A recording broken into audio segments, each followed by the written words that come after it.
Maintenant, il faut afficher le résultat à l'écran. Il faut afficher le nombre de piles. Donc, la partie C, énoncer les résultats. Enfin, Laura fait énoncer les résultats par le lutin de façon ci-dessous. Compléter ces deux dernières lignes du script par les variables qui conviennent. Donc, dire regrouper nombre de piles et pendant 2 secondes, dire regrouper nombre de faces et c'est une soustraction.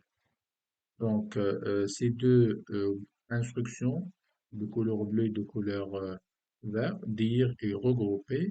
Dire, c'est le bloc d'apparence et regrouper, c'est le bloc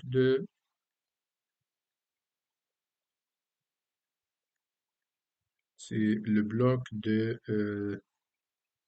capteurs ou bien des opérateurs. Donc, dire pendant 2 secondes, dire euh, bonjour pendant 2 secondes, mais maintenant j'ai deux chaînes de caractères, dire le nombre de piles et qui se trouve dans la variable p. Donc j'ai besoin de deux chaînes de caractères. Je concatine deux chaînes de caractères. Donc j'utilise l'instruction regrouper, regrouper. Donc nombre de piles,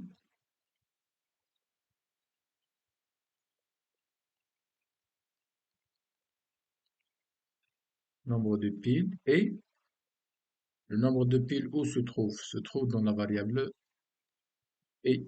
Donc je glisse l'instruction P ici. Donc, je mets ici dire regrouper le nombre de piles pendant 2 secondes. Oui, dire, maintenant, dire 100 secondes, c'est-à-dire dire bonjour. Donc, le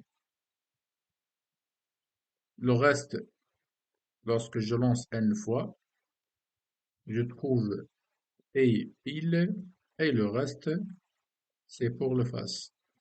Donc, regrouper le bloc des opérateurs, on utilise cette instruction, regrouper le nombre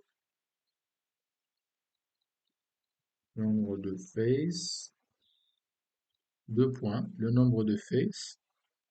C'est quoi le nombre de faces maintenant? Donc, le nombre de faces, euh, on calcule le nombre de faces, opération de soustraction, ici.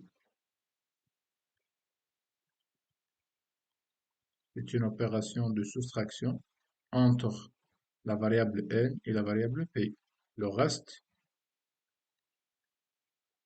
c'est face. Donc, n et p. N moins p. Donc, c'est une instruction de soustraction qui se trouve dans le bloc des opérateurs. Donc, nombre de faces, c'est n moins p. Donc, la dernière partie, saisir et tester le script. Terminer les saisies, c'est exécuter plusieurs fois le script avec n égale à 10 000. Donc, on va exécuter maintenant notre activité.